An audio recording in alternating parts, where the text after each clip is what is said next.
Ang ating pong inihandang pag-aaral, mga kapatid, hinango po natin sa aklat po ng Josue.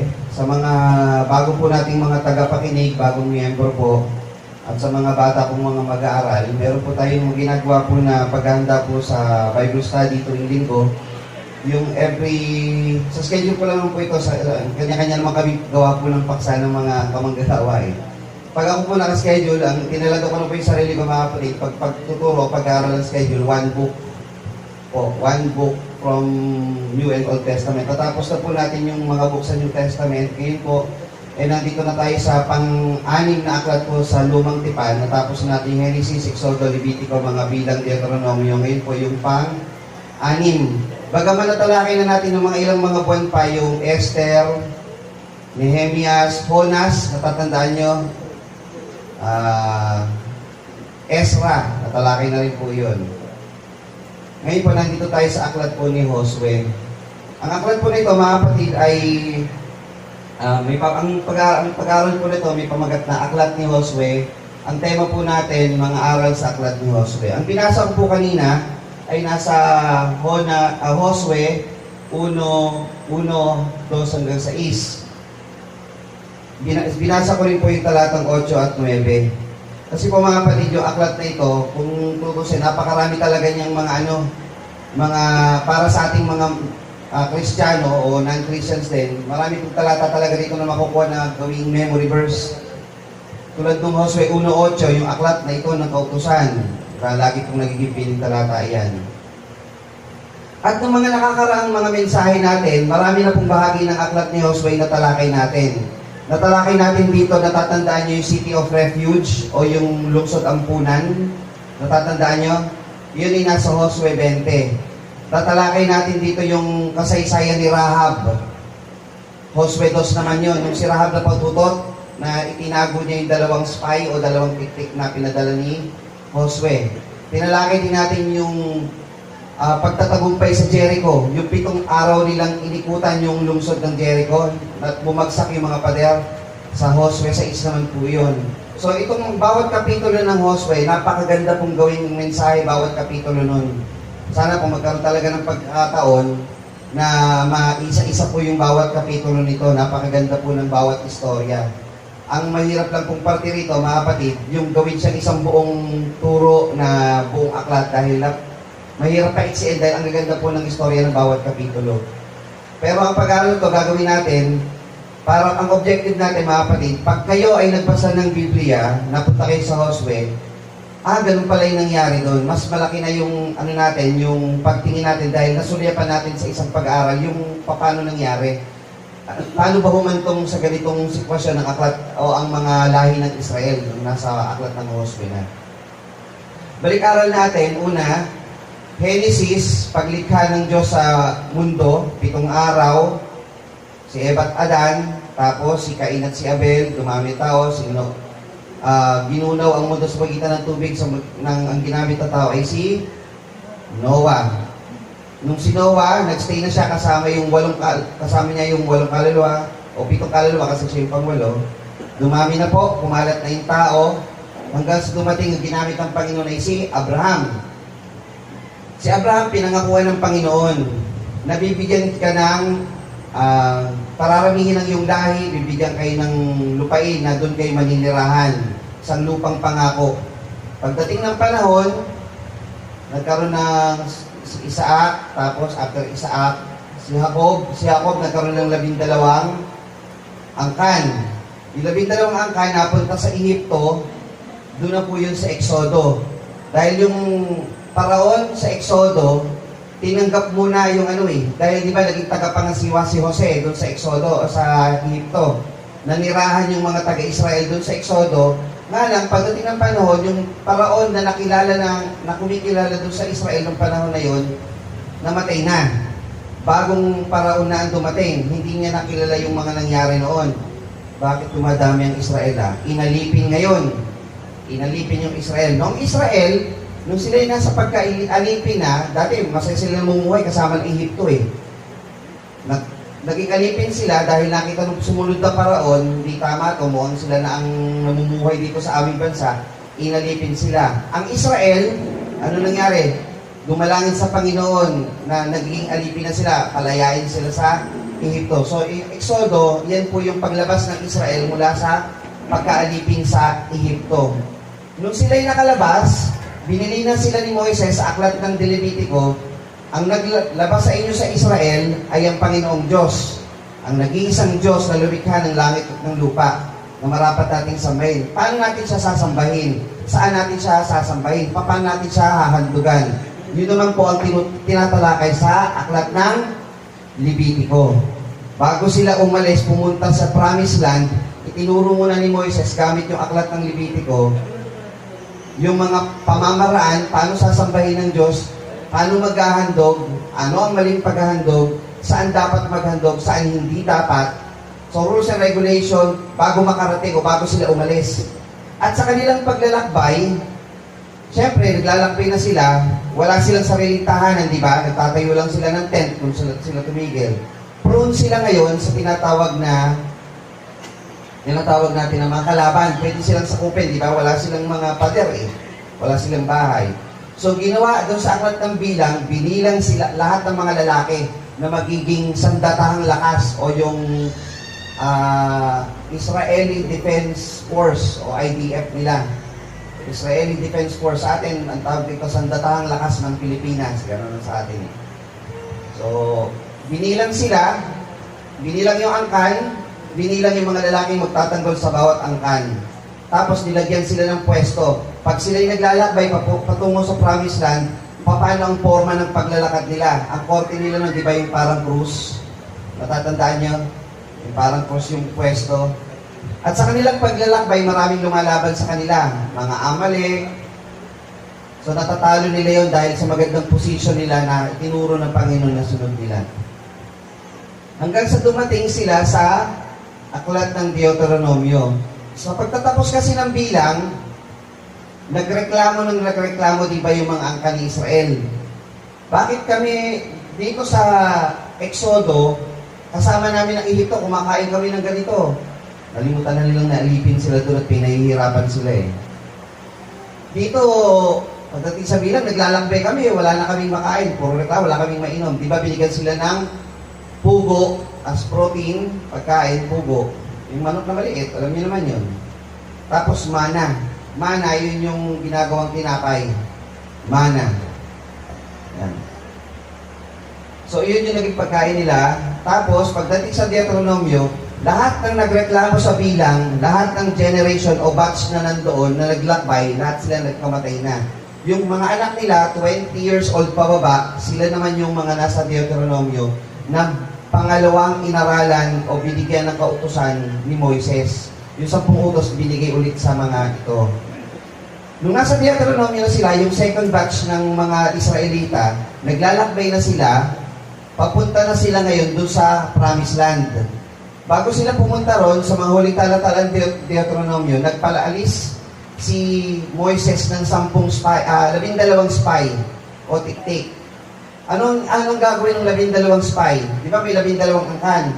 Pili kayo ng tag-iisa. Puntahan nyo yung Kanaan, yung lupang pangako. Tignan nyo kung ano itsura, paano natin papasukin, paano natin sasakupin. Kasi ang utos ng Panginoon ganito.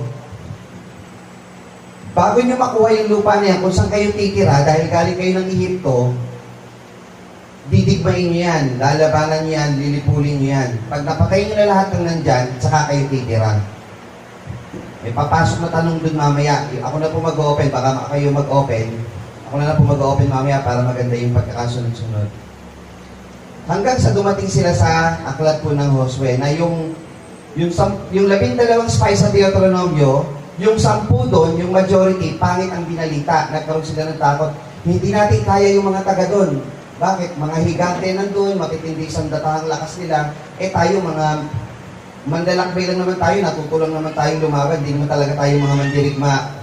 Pinanganak na mandirigma. Pero sabi ni Josue at ni Caleb, hindi. Kaya natin sila. Mas malakas yung Diyos natin kaysa sa sandatahan nila. Yung 10, ang tinignan, sandatahang lakas ng kalaban. Yung 2 spy, ang tinignan, yung puwersang meron sila. Ano po yun?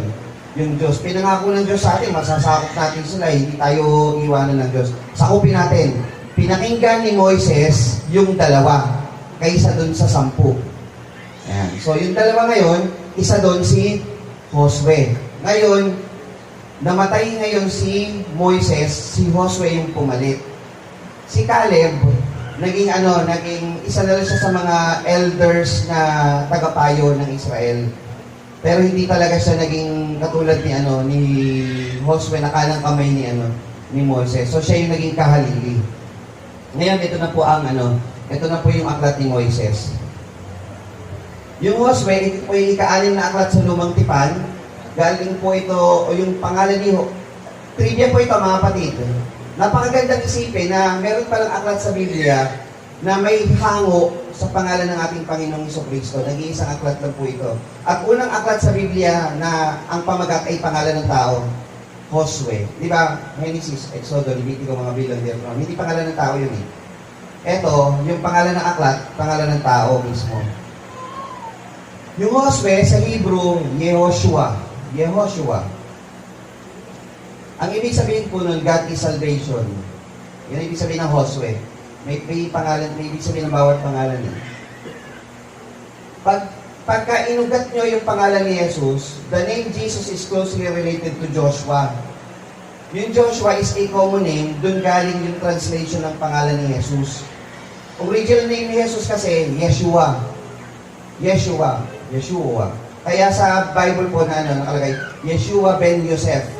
Jesus, anak ni Jose. Ganun po. Kaya mababasa niyo dyan, Jesus, anak ni Jose. Jesus, anak yun? Ang luwagi. Ayan. Yeshua ben Yosef. O, yung J kasi nagiging Y yun eh.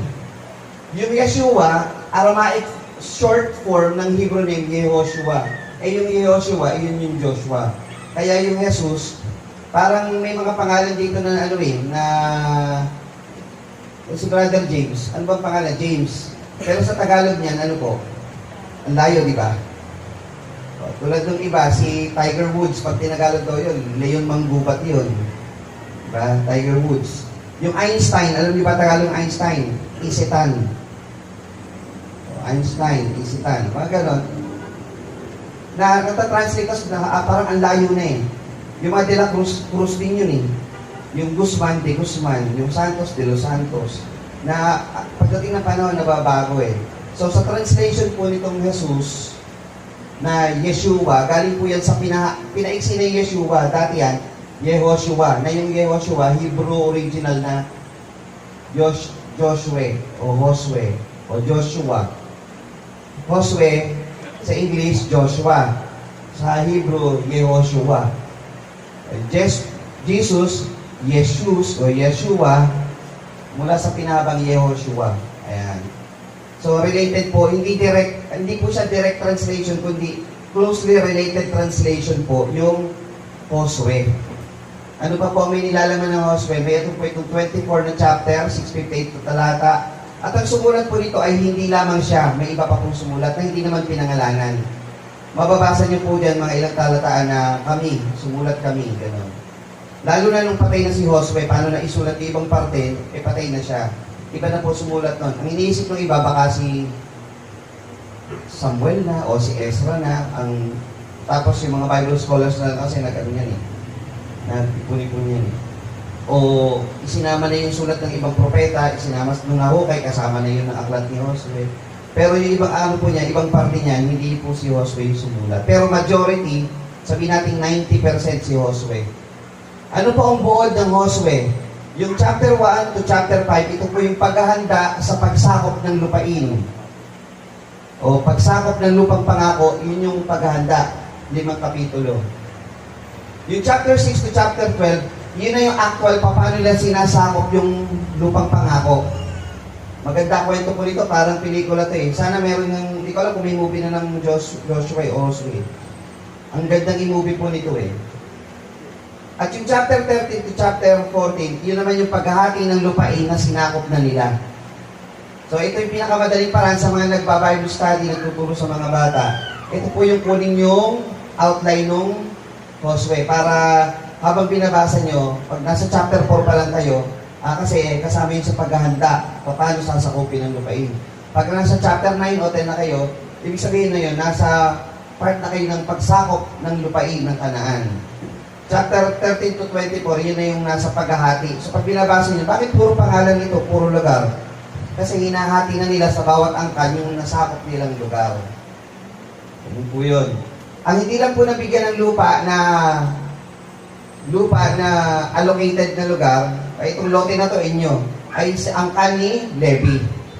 Siya lang po hindi. Kasi si Levi, ay yung angkan ni Levi, siya magbabantay ng tabernakulo kung saan maghahandog yung mga Israel. So, ang pinakamana na nila, hindi lupa, kundi yung isa't isa doon, yung 10%, yun ay mamanahin ng aklat ni Levi, sila nakukuha noon. Saka yung iba pang mga binibigay ng mga ibang angkan sa kanila. Tulad ng pagkain, sa kanila na napupunta. Yun. Pero lupa, hindi na po. Ito yung isang senaryo na sabi ni Josue sa Kanaan, sa Israel, sugod na tayo sa Kanaan, sakupin na natin sila. Yan. Chapter 1, verse 1 to 18, 1 to 9, tapos 10 to 18. Ito po yung parte na inutusan na ng Panginoon si Josue dahil si Moises ay namatay na. Sabi, magpakalakas ka. Ganito po yung provision ng Panginoon, mga kapatid. Kayo po ba, pag sa Biblia, nangako ang Panginoon, tutuparin niya. Kapatid. Pero, may gagawin kayo o wala? Meron. Ganito po yun. Bigyan kayo ng example. Binigyan kita ng regalo. Bago po ito. Binigyan kita ng regalo na kabalot. Bigyan ko yung Sister Arcel. Sister Arcel, pinahalaga yung regalo, di ba? Nilagay niya sa stante. Hindi niya lang binuksan. Natanggap ba yung regalo? Oo. Nakita mo ba yung laman? Hindi ko binubuksan eh. Hindi mo pa ma-appreciate yung kabuuan ng regalo hanggat hindi mo pa binubuksan yun. Ganun yun. So ang Panginoon, binigyan ng mana ang Israel lupang pangako, pero ang kailangan mong gawin, i-explore mo yun, buksan mo yun, pumunta ka doon. Ayan ay lupa, kunin nyo na. Ano gagawin mo? Amin yan, kahit di ko kukunin yan. Amin yan, binigay na sa amin yan. Ganun po ba yun? Hindi. Kunin mo sa iyo. Kaya ang laging banggit ng Panginoon kay Josue, maging malakas ka at maging matapang. Kasi may digmaan kang kakaharapin doon. Pag lumaban ka, sure ball panalo ka. Pero pag di ka lumaban, talo ka. Pagka hindi ka lumaban, dalawa ang mangyayari sa'yo. Hindi ka lumaban. Walang nangyari, o puntahan ka nila at sakupin ka nila. Pero pag lumaban ka, isa lang ang ending, panalo ka. Hindi ka matatalo. Pwede ba yung lumaban kami pero natalo kami? Hindi mangyayari yun kasi sinabi nga, pag lumaban kayo doon, mananalo kayo doon.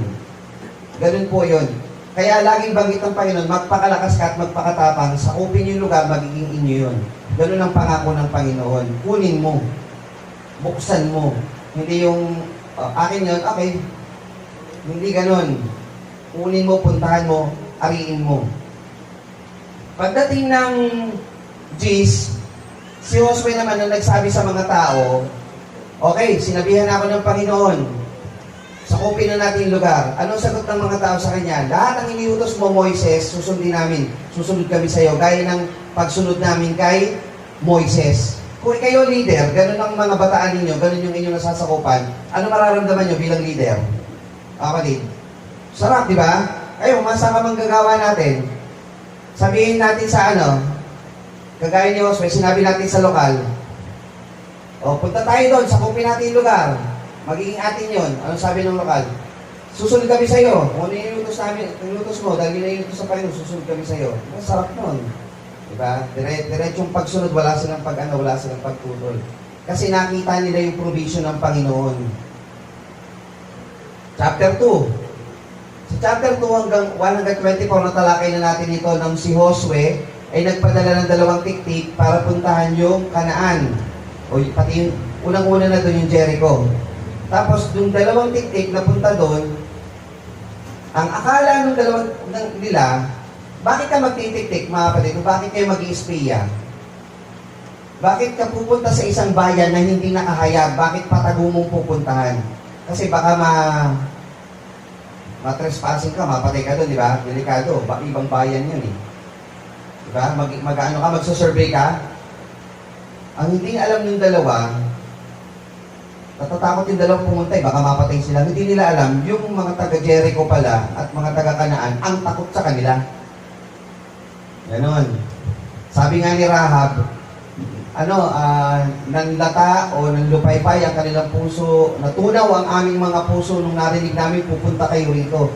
Kasi nabalitaan namin na yung Diyos na inyong sinasampalatayanan ay totoo, na nagpahiwalay ng dagat na pula, pinatay si Og, dun sa Deuteronomio, tinalo si Og yung mga higante, tinalo pa yung isang bansa doon na malakas, tapos pupunta kayo sa amin, nanginginig sila sa takot sa mga taga-Israel.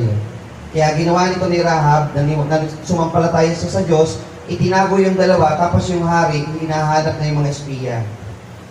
Ganun. Dalawa lang to, kaya natin to, dalawa lang to papapatay. Tinago niya yung dalawa. Tapos, merong ginawang kasunduan yung dalawang tiktik na yon at yung si Rahab, na maglagay ng telang tali na kulay pula dun sa bahay. Ganito kasunduan nila. Sige, sasakupin namin yung Jericho.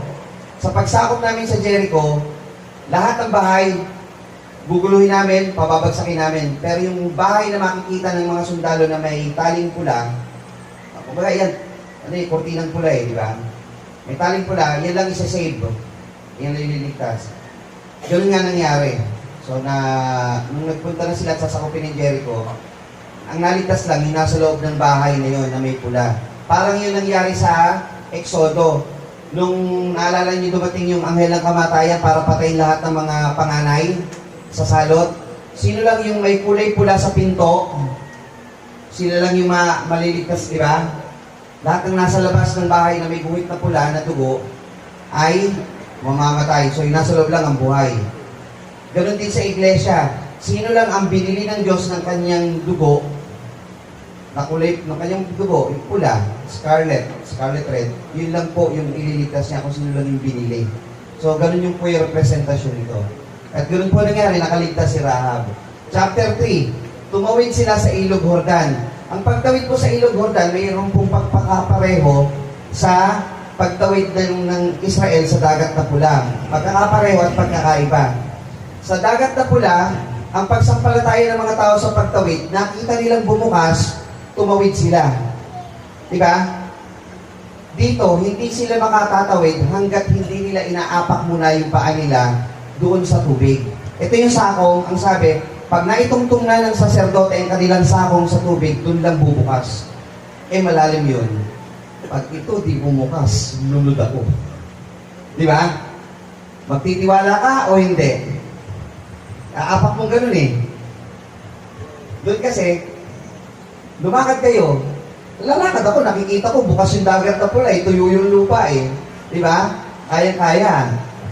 Ito, at yung panahon pa rin, yung Ilog Jordan, yun pa yung panahon na umaapaw at laki ng tubig. Pag umapak ka doon, lulubog ka talaga. At ang ilog na tinutukoy dito, hindi kagaya ng ilog Pasig o ilog Marikina. Maliliit yan. Malaki ang ilog talaga. Yung tinatawag na river. Ilog Jordan, malaki po yun. So kayo, aapak ba kayo mga kapatid para makita ang kapangyarihan ng Panginoon o hindi? Sabi ng Panginoon sa ilang talata, tikman mo ang biyaya ng Panginoon. Tikman sabihin, subukan mo. Gusto mong makita gaano kalakas ang kapangyarihan ng Panginoon, lumapit ka, subukan mo.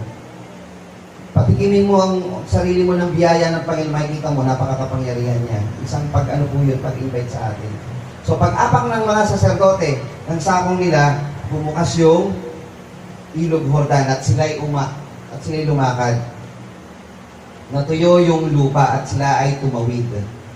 Tapos, naglagay sila ng 12 bato. So, yung 12 saserdote, kung saan sila nakatayo, merong mga bato ron, kinuha nila at inilagay nila sa kabila ng ilog at ginawa nilang tanda hanggang sa ngayong araw na ito. Nandun pa rin po yun. So yung mga batang Hudyo, pag nakikita yung mga batong yun, ano yung bato na yan? Ang ibig sabihin ng batong yan, ang ating mga magulang ay dumaan sa Ilog Jordan na ito at ito yung natuyo. So nandun pa po yun. Google nyo na lang. Nandun po yung picture nun. Nga lang ibang tao, pagka gano'n sinasambal nila yun, mali yun, di ba? Dapat yun, alaala lang.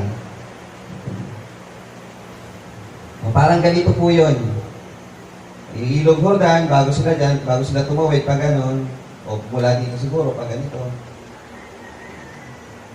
Umaapaw po yun. Siguro umaabot pa hanggang dito ang ilog nun. Kasi mababa ang tubig. Ilog Jordan po ito ha. Ito po yung mababa ang tubig. No, umaabot dito yung tubig nun.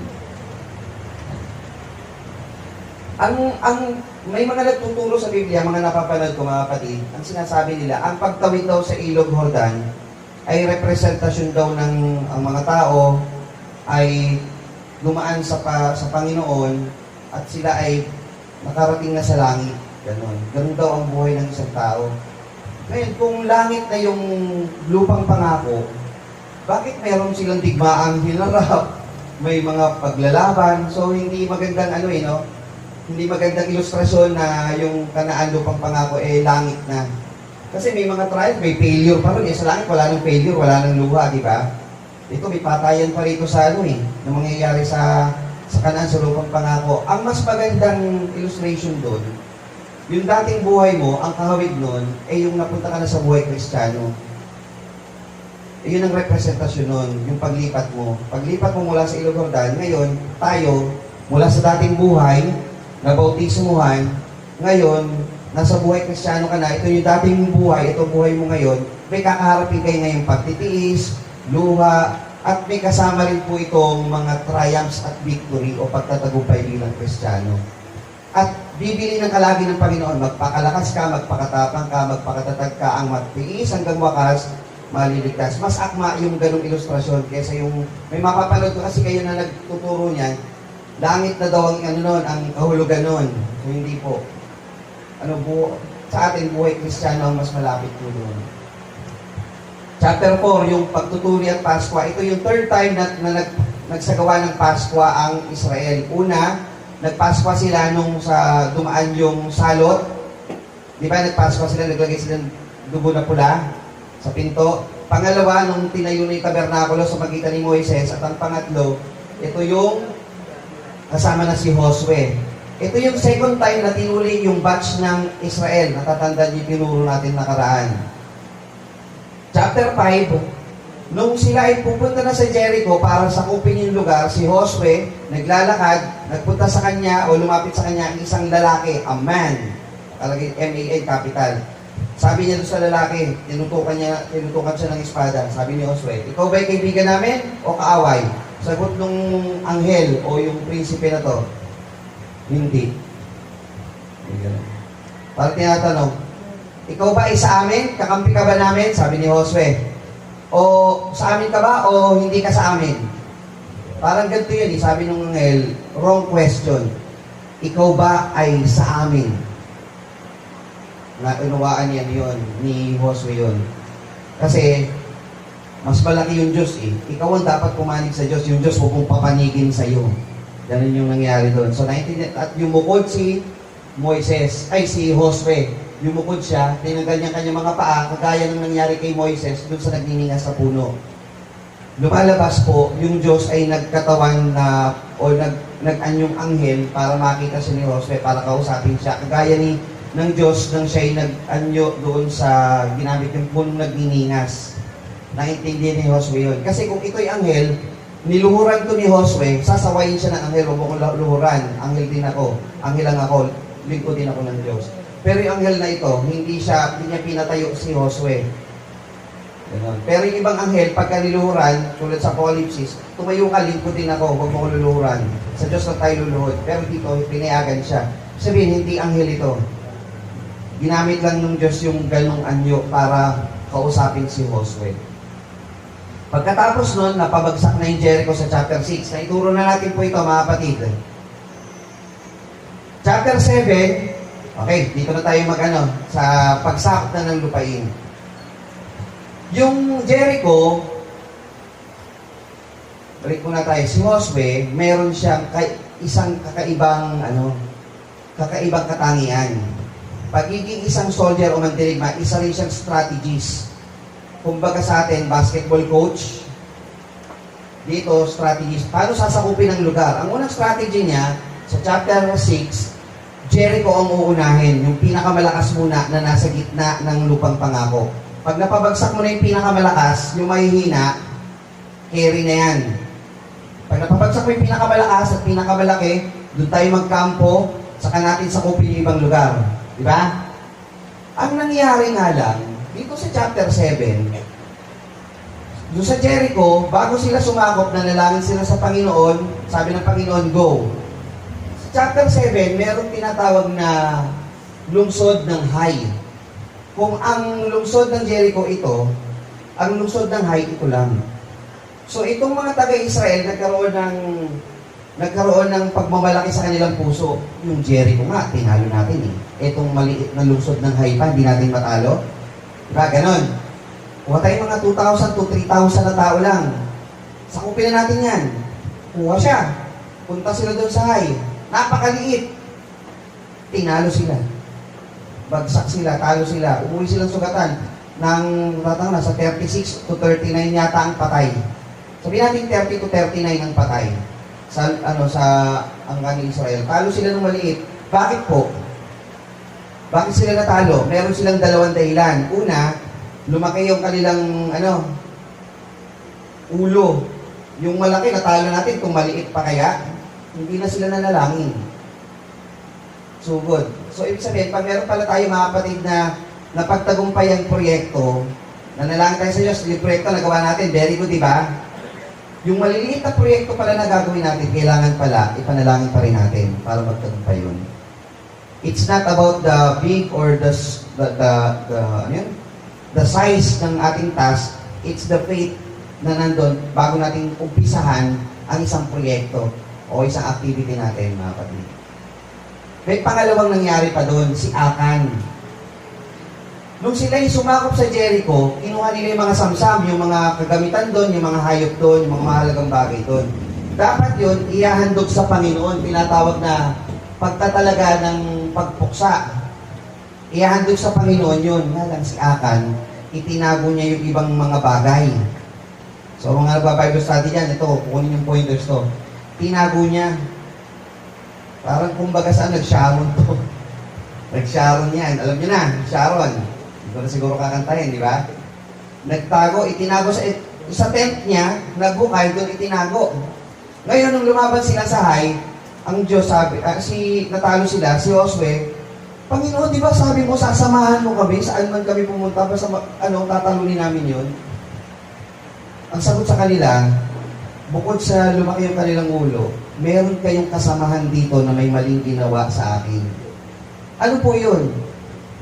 Merong isa sa lipi ninyo, sasabihin ko sa iyo, papuntahin mo lahat ng iyong mga lipi, tatawag ni Huda, Benjamin, di ba? Ruben.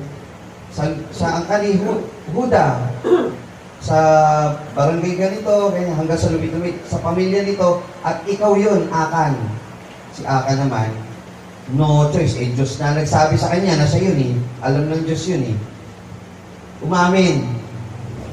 Pag-amin niya, nahukay din na Josue at ang kanyang mga tauhan sa tent niya at pinatay bilang parusa si Akan.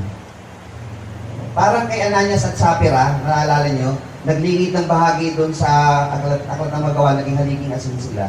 So pag sa Panginoon, huwag nyo ikukubli. Ganun yun. Ngayon, nagsisi ngayon yung Israel. Panginoon, paano namin sila tatalunin? Sige, ganito gawin nyo. Maglagay ka ng 30,000 o 30,000 na tao, pumunta kayo sa Hai, sa company nyo, ibibigay ko na sila sa inyo ngayon dahil nanalangin na kayo. Strategies ito si Josue. O, mga sandatahang lakas, ganito gagawin natin. Kayong 30,000, hatiin natin. Yung iba, dito kayo sa likod. Ito yung Hai, dito kayo sa likod. Magtago kayo sa likod, huwag kayong lalabas. Sapat na nakikita nyo yung lungsod. Kami na nasa unahan, pupuntahan namin itong lungsod ng Hai. Konti lang kami. Isipin ng Hai, matatalo ulit kami, di ba? Kasi confident sila, natalo to eh. Pag sila'y humabol na sa amin, saka kayo basta pag humabol na kayo, yung sundan ko, ay yung, dito, yung spear, yung paganyan, tapos may, sila, itataas ko na ganyan. Pag nakita niyo yun, sabihin, malayo na yung sandatahang lakas. Lahat ng sandatahang lakas ng Hai, umalis. Pag alis nila, Senyas, tara, yung mga nasa likod, sakop ngayon sa bansang Hay, sinakop nila, sinunog nila ngayon to. Ngayon, nasunog to, nakita ng mga taga-Hay na sandatan, sinasakop sila. Lalaban sila pa ganun. Yung konti rito, malalakas din ito, mga pili-pili ito. Inorner nila ngayon sa gitna yung bansang Hay. At yung Hay, pinuksa lang nila at sinunog. Pag nagpunta kayo ngayon doon sa Israel, doon sa bansang Hay, yung mga nagbumotor dyan, madaan kayo doon, makita hanggang ngayon, sunog pa rin yung hindi matataniman. Hanggang ngayon. Sunog na sunog siya, andun pa yung mga abo. Ganun siya sinunog ng Panginoon ng panahon na yun. Sobrang galit. Pinatay yung mga tao ko, ang gagawin ko sa inyo. Ganun po yung nangyari sa kanya. Yan yung chapter 8. So parang nabasa nyo na yung buong chapter 8 nun. Ayan yun. Yung malisa sila, tinaas yung spear. Ayan. Pinag-uusapan natin dito, hindi mga 30 tao lang po ang mag-aaway ha, 30,000. Diba? Ang dami nun. Chapter 8, 30 to 35. Nung sila'y nanalo na yon, gumawa sila dahil nanalo sila, gumawa sila ng seremonya sa bundok ng Ebal at bundok ng Gerizim. Tayo sila ng altar doon para alaala ng kanilang pagtatagumpay sa pagsakop dun sa ibang mga lugar, Jericho, sa Hay. Chapter 9. Yung Gibeonites, yung mga Gibeon, dahil sa nangyari na yun, doon pala ginagawa ng Israel. Pag nakasakop sila, sinusunog, pinapatay lahat. Makipagkasundo tayo, delikado buhay natin. Punta ngayon itong mga Gibeon, ina Josue. Pagpunta nila, baka makita tayo, ganito suot natin. Patay na, baka malayo pa lang, panain na tayo. Magsuot tayo ngayon ng mga maruruming damit, lumang pagkain, tagping-tagping mga pangyapak. Sabihin natin, taga-malayo tayo. At humihingi tayo ng tulong sa kanila. Punta ngayon sila kay Josue. Josue, ganito kami. Tulungan mo kami. Kami, taga-malayo, lupain. Napadaan lang kami rito. Hindi po 3 tao pinag-uusapan natin dito ha. Mga taga-Gibeon, marami sila. Punta sila doon. Sa awa naman ni na Josue, kawawa naman. Sige, may magkain kami rito. Ayan. Sige, makipagkasundo kami sa inyo. Ang kasunduan namin sa inyo, hindi namin kayo papatayin. Dito na kayo sa amin. Ano mali? Ang utos kasi sa kanila ng Panginoon, sa ibang aklat po, sa mga Deuteronomio bilang, pag kami mga ganong bayan na pupunta sa inyo, mananalangin muna kayo sa Panginoon. Kung ito ba'y patutuloyin nyo o hindi, ikilalanin dapat ng Panginoon kung sino ba yon. Nakalimutan na naman nilang manalangin sa Panginoon. Nalaman nila na taga-Gibeon, kalaban pala yun. May kasunduan na hindi mo sila pwedeng patayin. Ipit ngayon si Josue. Di ba? Ipit ngayon. Kalaban, hindi ko papatay. Sabi, patayin ko sila. May kasunduan, hindi ko sila pwedeng patayin. Di ba? Word of honor yun. Ano kaya to? Ginawa ni Josue, bakit nyo kami niloko? Kasi natakot kami. Maganda naman yung hindi naman para maghuda sila kay Moises, kay Josue. Natakot lang talaga kaming mamatay, mapuksa yung bansa namin. Sige, ganito na lang. Dahil nang loko kayo sa amin, pero hindi namin kayo pwedeng patayin, gagawin na lang namin kayong mamumutol ng kahoy at tagasalok ng tubig sa santuaryo. Mabubuhay kayo rito, pero alipin kayo ng Israel. Ano sasabihin ng Gibeon? Payag o hindi? Payag. Kaya mamatay sila, yun na lang. At least, buhay sila. O, yun po yung chapter 9, hanggang 1 to 27. Diba? Madaling aralin po yung bawat chapter. Tanong, kung ang Diyos ay Diyos ng pag-ibig, bakit hinahayaan ng Diyos na iutos sa mga kaning Israel na lipulin o patayin ng mga taga-Kanaan? Diba? Hanggang bata po yun, babae, lalaki, kahit sanggol, papatayin lahat po yun. Basta sa lupa na yun, pag sabing patayin, sunugin, papatayin sila. Diyos ng pag-ibig, bakit ganon? May gustong sumagot? Bakit ganon? Sagutin na po natin agad. Dahil po sa 3 kadahilanan pong ito. Una, ang mga taga-Kanaan o yung lupang pangako na pupuntahan nila, nandun yung mga karumal-dumal na moralidad. Chapter 18 po ng Levitico. Ang dami nilang mga ginagawang masama sa harap ng Panginoon. Inisa-isa po yun. Sa chapter 18 sabi, huwag niyong gagayahin ang ginagawa ng mga bansang ito. Huwag kayong masumpungang gumagaya sa kanila. Pangalawang dahilan, karumal-dumal na paghahandog. Sa chapter 12, verse 29 to 31, may mga Diyos, itong mga Amoreyo, itong mga taga-Hay, taga-Jericho, sila, meron silang sarili Diyos. At yung Diyos nila, hinahandugan nila ng sanggol na susunugin. Kung ang Israel, mga baka, mga tupa, sila yung sanggol. Inilalagay nila doon sa ribulto, sa kamay nun. Tapos after sa kamay, yung tiyan nun, yung ribulto na yun, may pugon, doon nilalagay. Sinusunog nila yung kanilang mga anak. Bilang handog. Nakumaldumal sa harap ng Panginoon yun. Galit na galit ang Diyos doon. Pag binasa niya yan, galit na galit ang Diyos sa ginagawa nila. Kaya yung mga yan, lalo na yung pagsamba sa Diyos-Diyosan, galit na galit ang Diyos yan. Alam niyo yun. Di ba? So, anong gagawin sa mga tao yun na ganyan na ginagawa? Patayin lahat yan. Lipulin yan. Ganun po. So, kung gusto niyo pang mabuhay, for sure, ang Diyos ay pag-ibig, pero ang Diyos makatarungan. Kung gusto mong mamatay, gawin mo to. Kung gusto mong mabuhay, huwag mong gawin yan sa Diyos kasunod.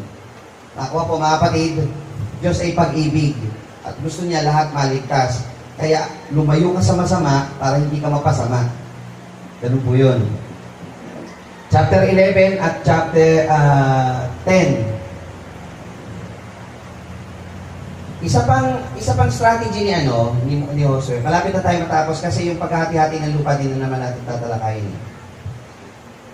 Nalaman ng 5 hari, yung nangyari sa Gibeon, sa Hai. So yung 5 hari sa iba't ibang syudad, magkampi-kampi tayo, sakupin natin yung bago pa sila pumunta sa atin, di ba?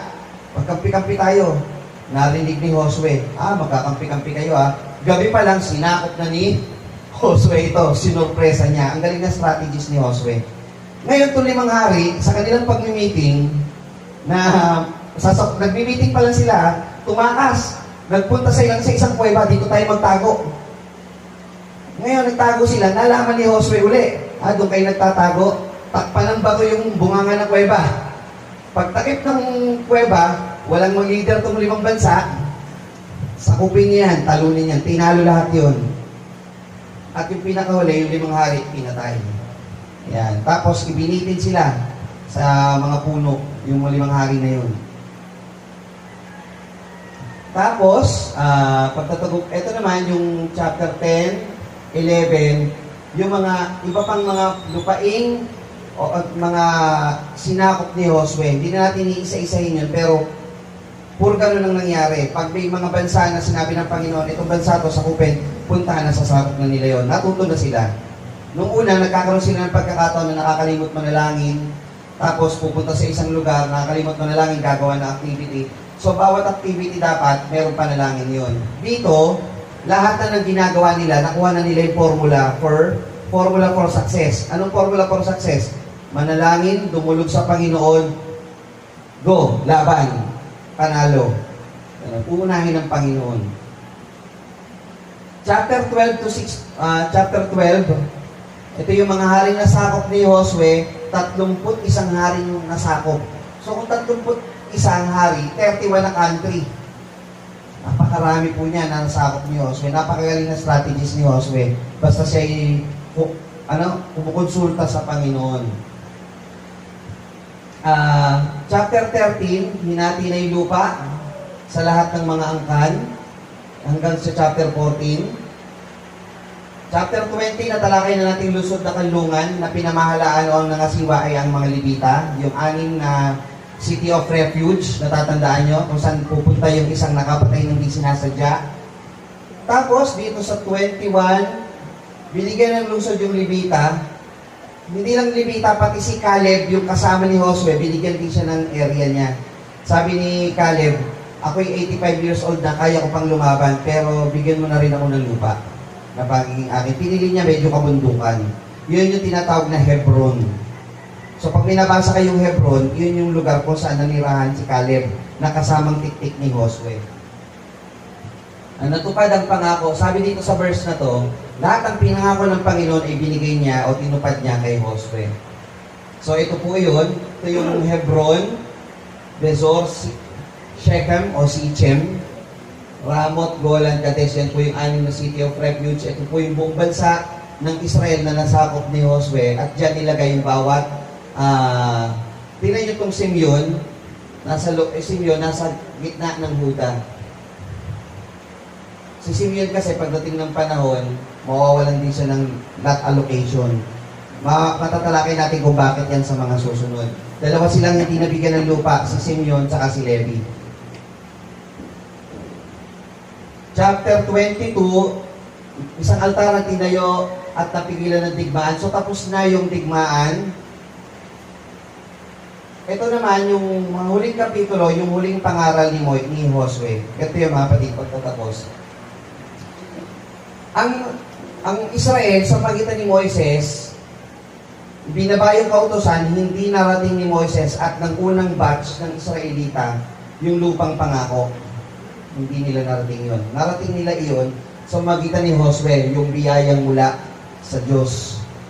Ang galing, no? Parang yung sa atin, hindi sa magitan ng kautusan, kundi sa magitan ng biyaya ang kaligtasan. Parang ganun po yung parallel naman ito.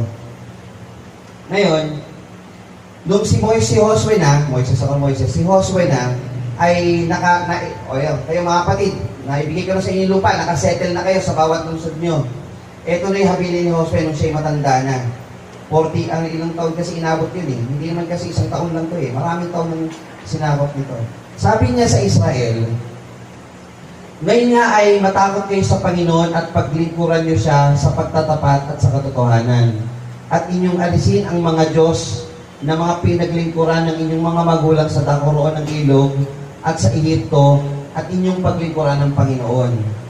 So kayong Israel, kung ano yung pinaglingkuran ng inyong mga magulang noon, kasi naglilingkod sila sa maling Diyos din eh. Bumabalik-balik sila doon, nahahawahan sila. Dapat sila makahawa sa ibang tao, sila nahahawahan. Kaya ang binili ni Josue, at kung inaakala ninyo masama ang maglingkod sa Panginoon, ay piliin ninyo sa araw na ito kung sino ang inyong paglilingkuran. Kung ang mga Diyos ng inyong mga magulang na pinaglingkuran sa dakoroon ng ilog, ang Diyos ng mga Amoreo ng mga lupain na inyong tinatahanan. Ngunit sa aga ng akin at ng aking sambahayan ay maglilingkod kami sa Panginoon. So, nandito na tayo. Mamili kayo ngayon. Sino ang inyong paglilingkuran? Yung Diyos na ito ng inyong mga magulang o yung Diyosan ng mga Amoreo? Kami nakapili na, sabi ni Josue. Kami nakapili niya. Sa aga ng akin at ng aking sambahayan, maglilingkod kami sa Panginoon. Yan yung kabuuan po ng aklat ng Josue. Kaya kayo mga kapatid, sa pag-aaral na ito, ano po ang ibinibilin sa atin ng aklat? Hindi ba kita inutusan? Inutusan pa tayo ng Panginoon? Amen. Ikaw ay magpakalakas at magpakatapang na mabuti. Huwag kang matakot ni Mang Lupaypay. Ang Panginoon ay sasa atin saan man tayo pumaroon. Tayo nandito na, nakarating na tayo sa iglesia.